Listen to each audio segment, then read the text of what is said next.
Welcome. Last video में जो आपने देखा था वो था आपका इंट्रोडक्शन ऑफ फोर्स का।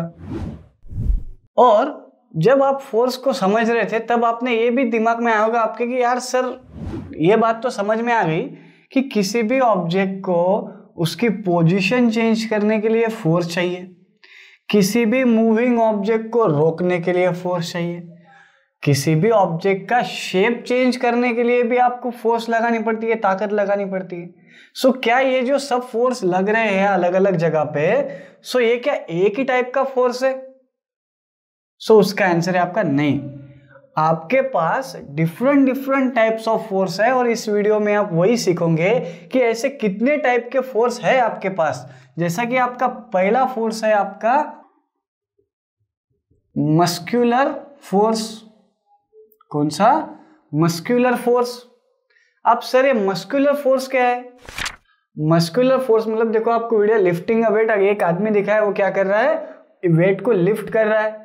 वो कहां से लिफ्ट कर रहा है, उसको कौन सपोर्ट कर रहा है वो वेट को लिफ्ट कराने के लिए? उसका हैंड, उसके बोन्स, उसके मसल्स। सो जो भी फोर्स ऐसा मसल के इस्तेमाल करके जो हम फोर्स लगाते हैं उसी फोर्स को बोलते हो आप मस्कुलर फोर्स। मतलब force applied with the help of muscles. क्या बोलोगे? व्हाट इज, अगर किसने पूछा what is mean by muscular force, so force applied with the help of muscles is known as muscular force. समझ में आ गया? दूसरा फोर्स है आपको मैकेनिकल फोर्स। कौन सा? Mechanical force. अब ये क्या है सर?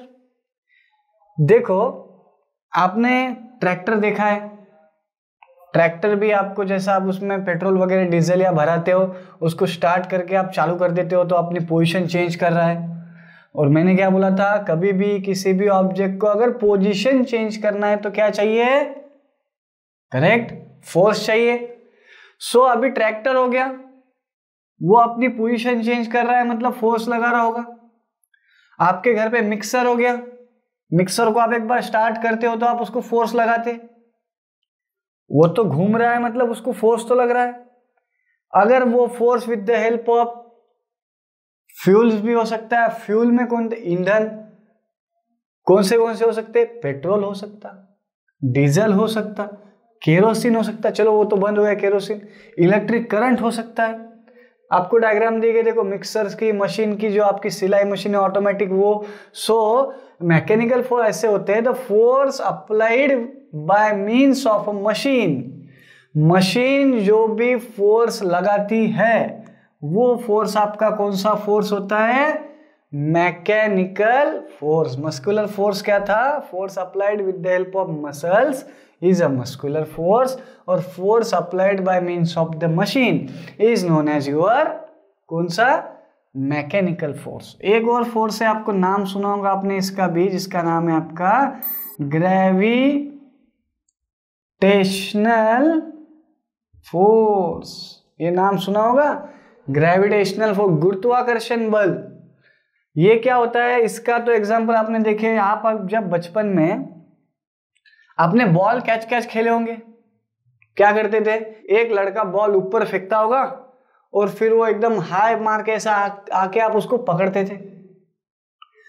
समझो अगर ये फोर्स अगर नहीं रहता, कौन सा? ग्रेविटेशनल फोर्स सपोज नहीं रहता, तो वो जो बंदे ने बॉल फेंका वो बॉल कभी नीचे आता ही नहीं, वो सीधा स्पेस में चला जाता। बट ऐसा तो नहीं होता। आप किसी भी चीज को ऊपर फेंकते हो तो वो नीचे आपके पास ऑटोमेटिक आ जाती है। ये चीज आपने देखी है। मतलब ये फोर्स हर जगह पे प्रेजेंट है। कौन सा? आपका gravitation force. So gravitational force एक ऐसा फोर्स है जो किसी भी ऑब्जेक्ट को नीचे की तरफ खींचता है। हम जब ऐसे जंप करते, अगर ग्रेविटेशनल फोर्स नहीं होता अर्थ के ऊपर, तो अगर हमने ऐसे जंप की ना तो हम सीधा ऊपर ही चल जाते, नीचे कभी आते नहीं। बट ऐसा होता है कि जंप करने के बाद हम वापस नीचे आते। क्यों? क्योंकि ये ग्रेविटेशनल फोर्स हमको नीचे की तरफ खींच रहा है। The force applied by the earth gravitational force के लिए क्या बोल सकते हो? The force applied by the earth to pull the object towards itself, मतलब खुद के तरफ खींचने के लिए जो पृथ्वी फोर्स लगाती है, जो बल लगाती है, वही आपका कौन सा फोर्स है? Gravitational force. और इसकी डिस्कवरी किया था सर आइजैक, क्या नाम है? Sir Isaac Newton. ये साइंटिस्ट, ये एक साइंटिस्ट का नाम है Isaac Newton, sir Isaac Newton करके। इन्होंने क्या किया था? ये ग्रेविटेशनल फोर्स को डिस्कवर किया था। इनकी एक काफ़ी फेमस स्टोरी है। ये है ना, एक बार एक एप्पल के पेड़ के नीचे बैठे थे, कुछ उनका वर्क कर रहे थे यूनिवर्सिटी का। अचानक क्या हुआ, उनके सर पे एक एप्पल आके गिरा। अब ऐसा तो हमारे सामने बहुत बार होता है कि कौन सा फ्रूट नीचे गिरता है, हम क्या करेंगे? भागते हुए जाएंगे, लेंगे, उसको खा के मोकला। बट इन्होंने ये सोचा कि अरे ये जो फल है ये नीचे क्यों आया, ये ऊपर भी तो जा सकता था। फिर उन्होंने ऑब्जर्व किया कि हर चीज या तो वो ऊपर से गिराओ या तो ऊपर फेंको, वापस वो क्या आती है? जमीन पे आती है। फिर उन्होंने स्टडी किया और फिर उन्होंने इन्वेंट किया कि हमारे अर्थ के पास, हमारे पृथ्वी के पास एक ऐसी ताकत है, एक ऐसा फोर्स है जिसका नाम है आपका, नाम दिया ग्रेविटेशनल फोर्स, जो कि हर ऑब्जेक्ट को वो अपनी तरफ खींचती है। ये चीज हो गई। अभी थोड़ा और अगर डिस्कशन करना रहा तो देखो आपको कुछ फोटोज दिए गए। Dropping of stone in water, carrying a load. क्या दिए गए इसमें?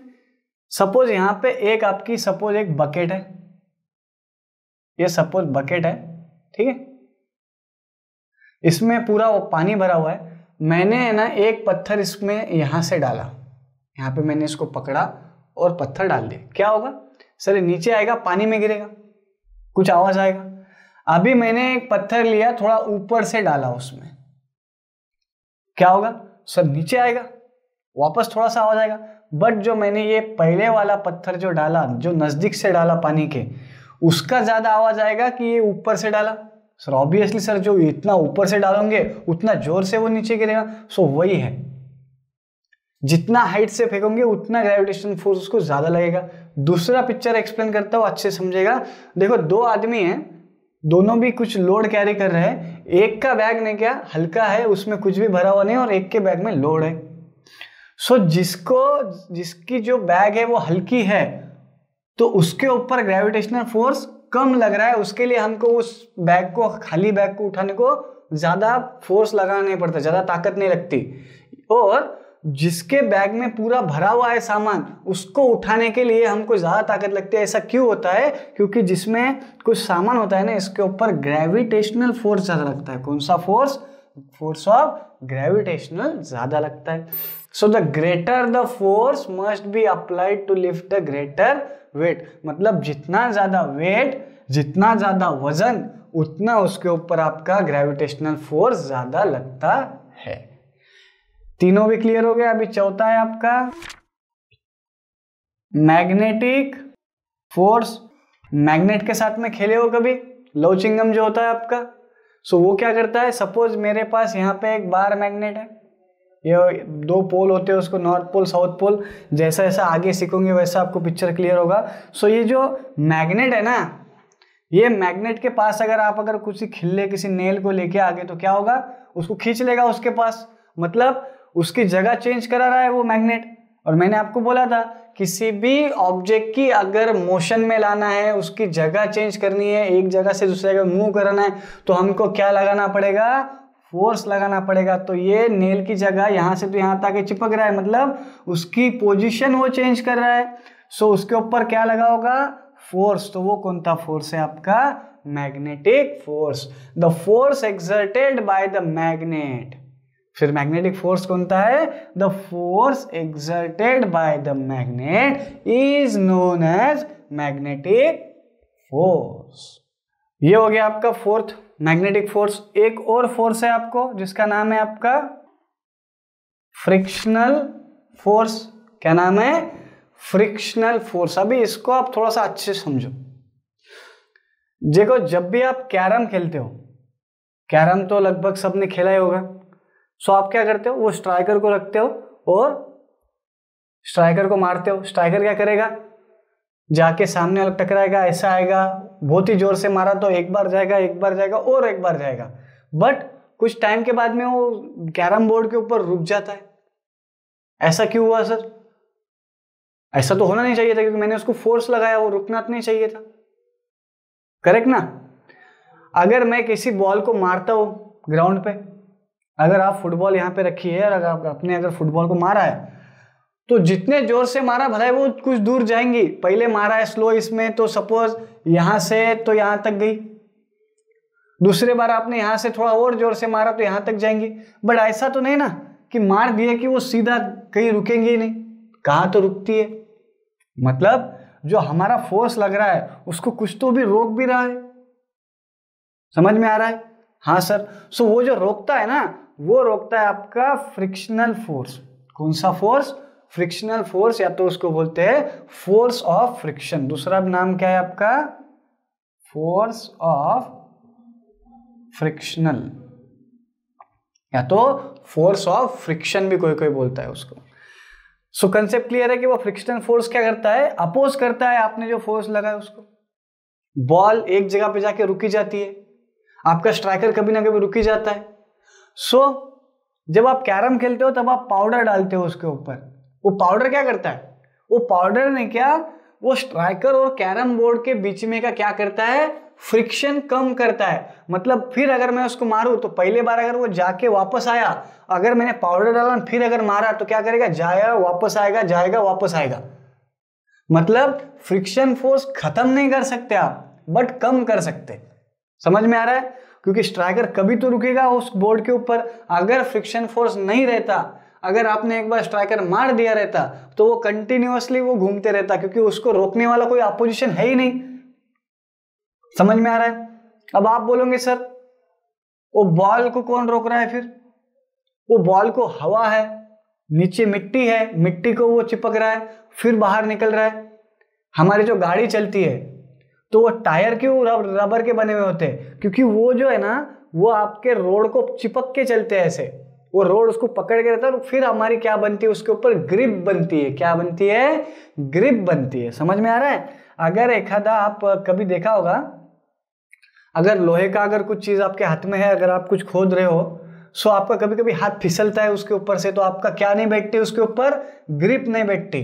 तो आप उसको मिट्टी बिट्टी लगा के हाथ भी पूछ के आते हो, तो मतलब आपको पकड़ने के लिए क्या चाहिए? उसके ऊपर कुछ तो फ्रिक्शन, कुछ तो भी पकड़ने के लिए। अगर फ्रिक्शन नहीं रहा तो वो क्या है? हमारे हाथ से छूट जाएगा, बट हम फ्रिक्शन से उसको पकड़ते हैं। सो ये कंसेप्ट समझ में आया? हाँ सर। सो ये जो फोर्स रहता है ना, जो कि आपको अपोज करता है आपके फोर्स को, सो ये होता है आपका फ्रिक्शनल फोर्स। एक और फोर्स है आपको जिसका नाम है आपका 6 नंबर का इलेक्ट्रोस्टैटिक फोर्स। कौन सा? Electrostatic force. आप जब भी स्कूल में बैठते हो, सो आपने कभी ऑब्जर्व किया होगा कि, या तो फिर आपने खेला भी होगा, आई एम श्योर कि आपने खेला ही है, पेपर के ना स्मॉल स्मॉल पीसेस करो, छोटे छोटे टुकड़े ऐसे रखो, फिर कोई भी प्लास्टिक की चीज ऐसा सिल्क के ऊपर या तो कहाँ पे भी ऊपर रब करो, और अगर उसके पास लेके जाते हो उस पेपर के टुकड़ों के पास, तो आके उसको चिपक जाते। ऐसा क्यों हुआ? चिपकना तो नहीं चाहिए थे। या तो फिर करके देखो, क्या करो, पेपर के है ना छोटे छोटे टुकड़े करो, एकदम इतने से बारीक बारीक बारीक बारीक ऐसे ऐसे पीसेस करो, ऐसे रखो। आपके घर का कंगवा लो, जो कंघी होती है ना जहाँ से बाल संवारते हो, कंघी लो, कंघी को एक आधे उलन या तो सिल्क के कपड़े के ऊपर ऐसा रफ करो, या तो नॉर्मल कपड़े के ऊपर भी अगर आप रफ करोगे, कुछ देर के बाद रफ करने के बाद उसको लो और उस टुकड़ों के पास में आप उसको ऐसा लेके जाओ। सपोज इस कंघी को टुकड़ों के पास लेके, क्या होगा? ये जो टुकड़े है ना, ये उनको, ये जो पीसेस है, पेपर पीसेस, ये उसको जाके चिपक जाएंगे। तो ये ऐसा क्यों हुआ? क्योंकि ये हुआ क्योंकि एक आपका प्रेजेंट होता है आपका इलेक्ट्रोस्टैटिक फोर्स। क्या प्रेजेंट होता है आपका वहां पे? Electrostatic force. और इलेक्ट्रोस्टैटिक फोर्स क्रिएट करता है आपका स्टैटिक इलेक्ट्रिसिटी। अब इसके ऊपर डिटेल तो नहीं पढ़ेंगे क्योंकि जैसे जैसे आप आगे सीखोगे ना वैसा वैसा आपको क्या होता है करंट, क्या होता है इलेक्ट्रिसिटी, क्या होती है स्टैटिक इलेक्ट्रिसिटी, क्या होती है इलेक्ट्रोस्टैटिक, क्या होता है, फिर ये बाद में आप डीप में सीखो। बट ये समझो कि स्टैटिक इलेक्ट्रिसिटी इसमें आती है, किस में, आपके कंघी में, जब भी आप उसको रफ करते हो और फिर वो static with the help of this static electricity वो जो आपके पेपर के जो टुकड़े हैं, जो पेपर के पीसेस हैं, वो उसको अपने पास में क्या करता है, अट्रैक्ट करता है। सो देखो the static electricity is produce on a material like, किसके ऊपर स्टैटिक इलेक्ट्रिसिटी प्रोड्यूस होती है, आपका रबर हो सकता है, आपका प्लास्टिक हो सकता है, आपका इबोडाइट नाम का प्लास्टिक होता है, क्योंकि ग्लास बोल सकते हो उसको, ड्यू टू द फ्रिक्शन, क्योंकि हम उसको क्या कर रहे हैं, रफ कर रहे हैं, मतलब फ्रिक्शन कर रहे हैं उसके दोनों के बीच में। The force exerted by such a electrically charge material is known as electrostatic force. समझ में आया? हाँ सर।